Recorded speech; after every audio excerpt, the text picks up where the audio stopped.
Today, we end the horror. Today, we solve FNAF.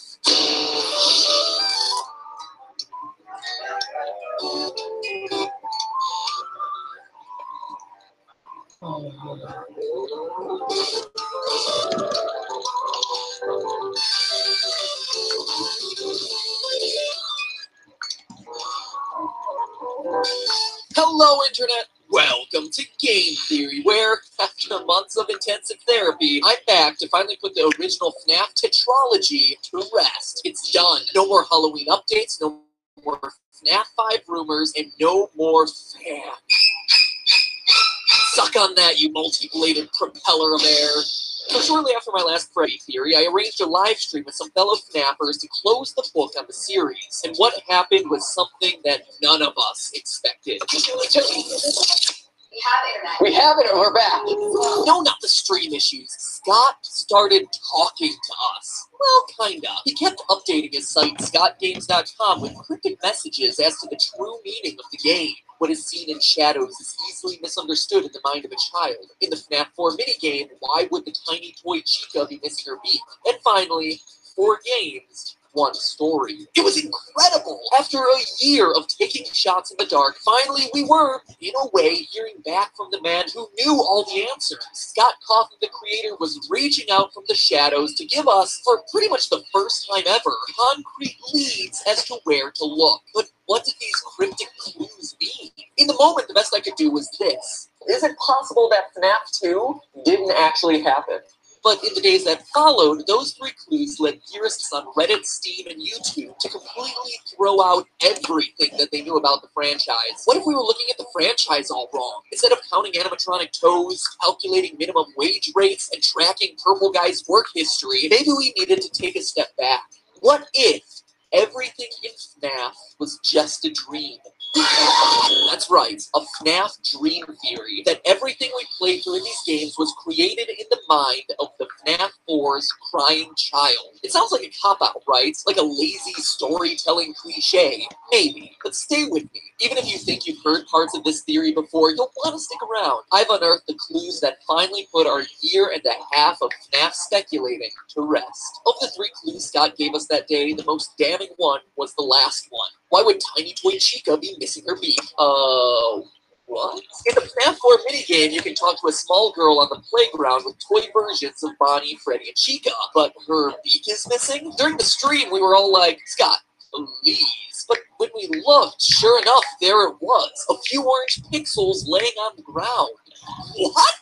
Seriously? This was the crucial detail all of us had missed. And yet, for as absurd as it may sound, those 5 pixels changed everything, upending a year worth of theorizing, because that missing beak directly parallels FNAF 2's new version of Chica, who loses her beak when she goes on the attack. It was something we all had written off as a graphical glitch or a design choice, not as a clue to the meaning of the entire series, and yet here it was from the creator's mouth. And that is when it started to click. FNAF 2's shiny new animatronics. What are they called? Toy animatronics. And that's not just a cute name the community came up with, like Freddles. It's right there in the custom night menu. It's canon.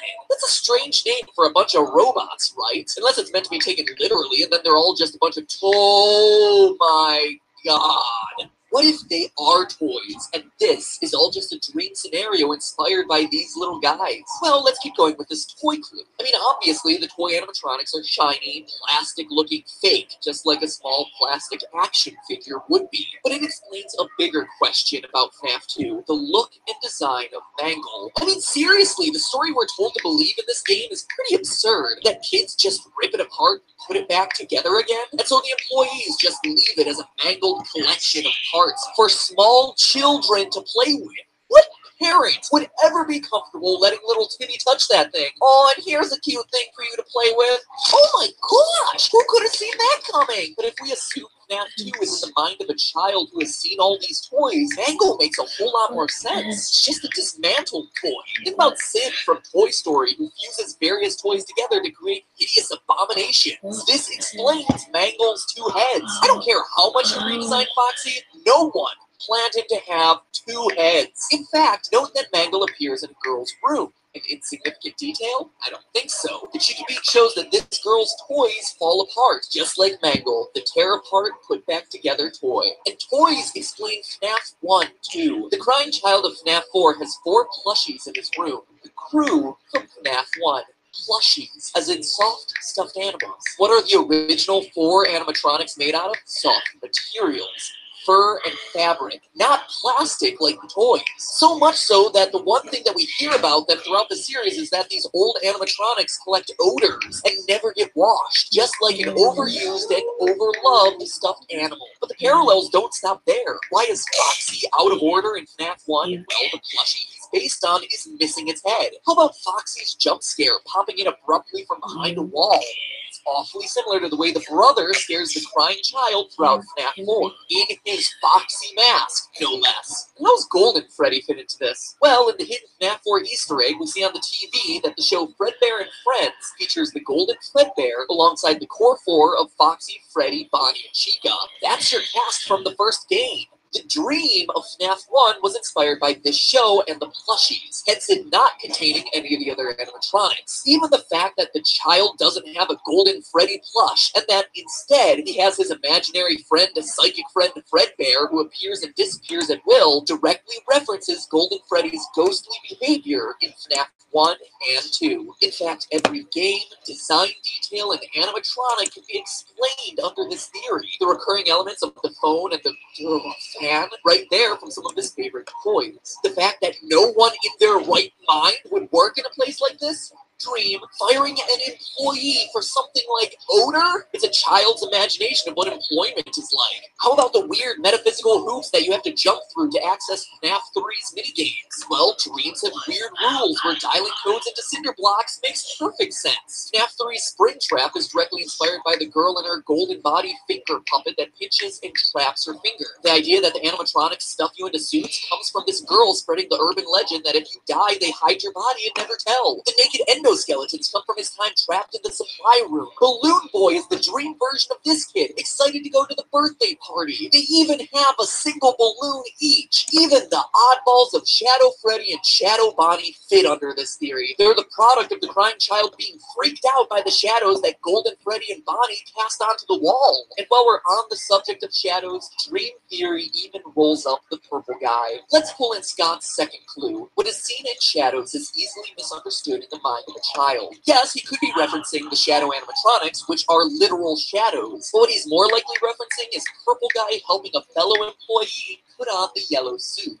They're in a dark, shadowy room, and what the kid sees, or what he thinks he sees, is someone getting violently stuffed into a suit when it's just a mascot putting on its head. Think about how traumatic it'd be if you were a kid and you were at Disneyland and then saw Mickey Mouse suddenly take off its head. It would blow your mind. But we all know that there's no murder happening. It's just employees going about the daily grind. In fact, that's why Purple Guy is purple. In the Atari-style games, shadows are represented not with black, but with purple, as indicated by the shadows cast by the animatronics on stage. That's why Shadow Freddy, Shadow Bonnie, and even the innocent employee in the dark back room, the shadowy purple guy, are such an unusual color. Still skeptical? So was I. Sure, it answers a lot, smooths out the timeline, but there was still one piece of the puzzle that was missing. One thing that was nagging me. It still felt like a convenient explanation, but not an intentional one. Not something that Scott had planned for the series. All I needed was just that one detail that made everything fit together. But then, while writing this script, it finally dawned on me. The nail in the coffin. The one piece of evidence that no one can deny and that, to my knowledge, no one has talked about in the months of theorizing. The detail that convinced me this theory has to be true. Are you ready to have your mind blown? Listen to the sound that you hear at the end of every night of the first 3 games.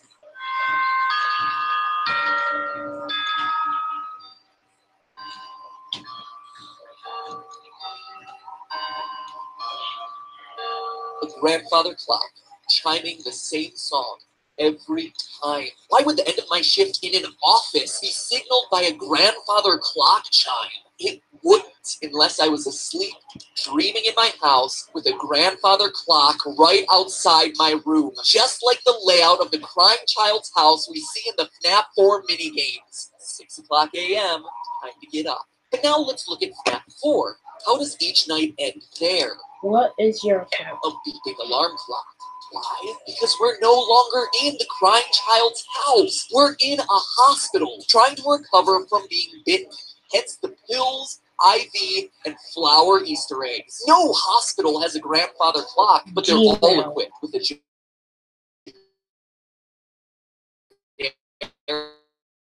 digital alarm clock.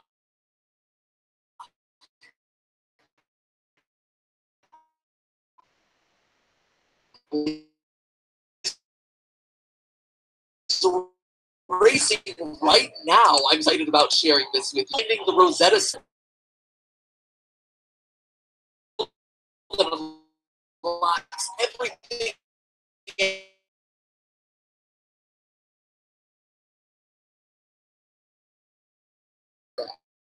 If you're honest with yourself, you have a lot of.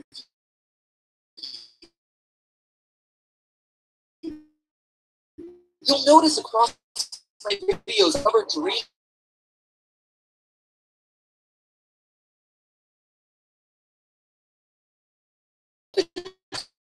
Did any random where us theorists spent thousands of hours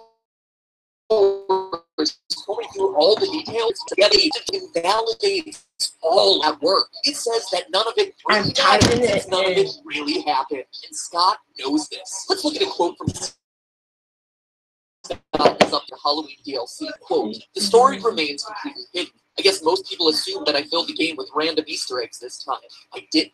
What's in the box? It's the pieces put together. But the bigger question is, would the community accept it that way? The fact that the pieces have remained elusive this time strikes me as incredible and special. A fitting conclusion in some ways, and because of that, I've decided that maybe some things are best left forgotten forever, end quote. To me, the key phrase here is, would the community accept it that way? He knows that it's all a dream explanation would fail to live up to our astronomical expectations. It's underwhelming. What about the puppet? What about the oddly specific detail of the paychecks? How about Scott confirming on Steam that my FNAF 2 theory was almost 100% correct? It's this will the community accept it quote that makes me think Scott intended the dream theory to be official, but also understands that ever revealing it would be a huge mistake. Hence him keeping it locked in the box. I mean, you can already see it in the comment threads discussing earlier versions of the dream theory. People enraged by the sheer mention of this thing.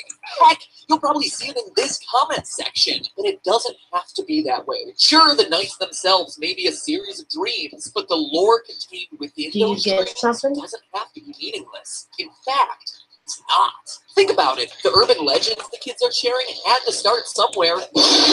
That crying child clearly saw something that made him scared of these restaurants. And then, how do the Atari games fit in? Are they just dreams within dreams?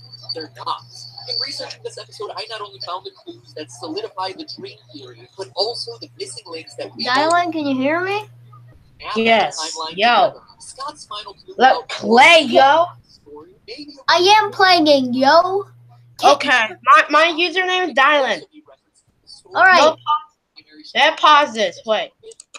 Yeah, pause the video. It's annoying. Yeah, I know. Okay, dude, you ready? No. I haven't played this game for like a year. I hope you're. Don't worry. Dimitri. What? Oh, okay. You ready? Be ready? Whoa, this is so freaking... Wes? You're on the live stream right now. Yo, I can hear myself. Oh, yeah, the echo? Like echo. Wait. Are you about to be... You're ready? Yeah, I'm like hearing your conversation what you're saying? Yeah, I'm ready. I'm gonna challenge you, okay? You're on the live stream.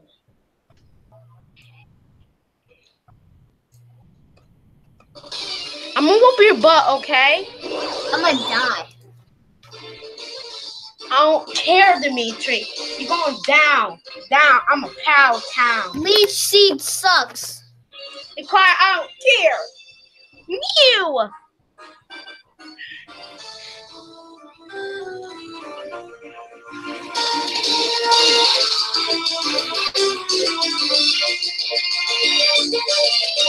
I'm hearing everything right now. This is just getting weird.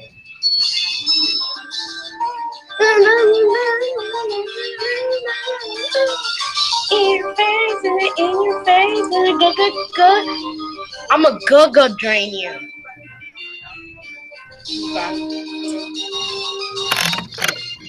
Oh, great.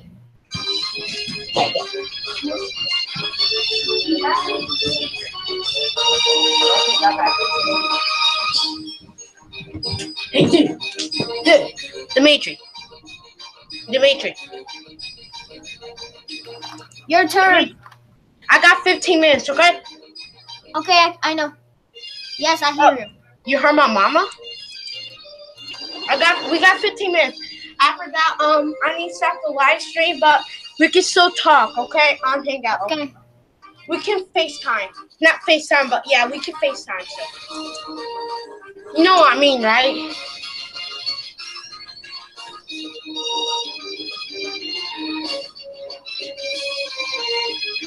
Yes.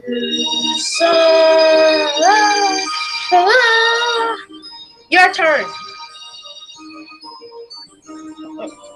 You're dead. Vegeta.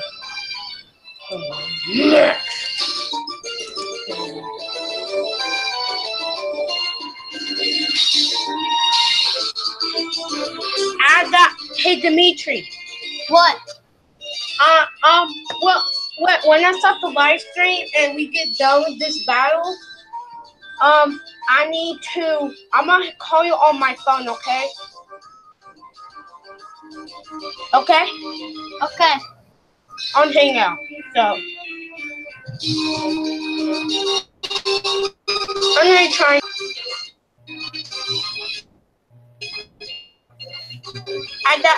I know you're gonna attack. Look in Hangout. Look in Showdown chat.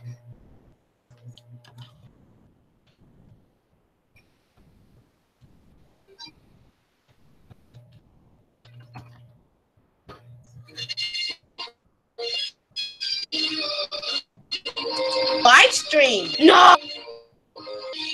Now my server's disconnected. Are you kidding? Oh. Wait, what happened?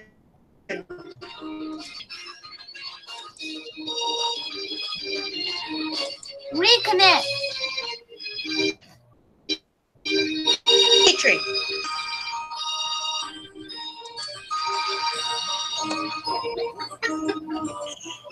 Yeah. Okay. You're going. Do you win? I'm done. Leave. Were you off?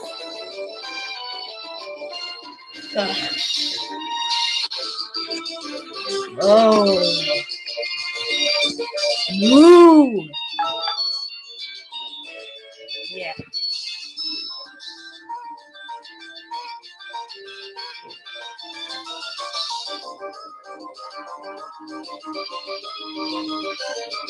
I'm good. Okay.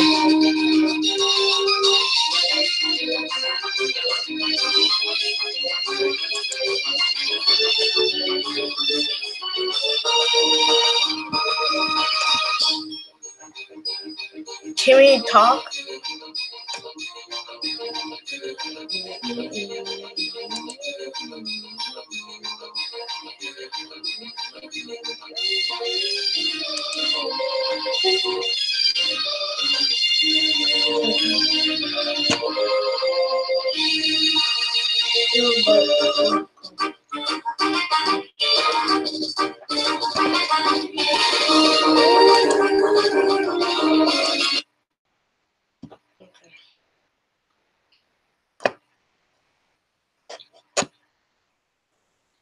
We only talk about school.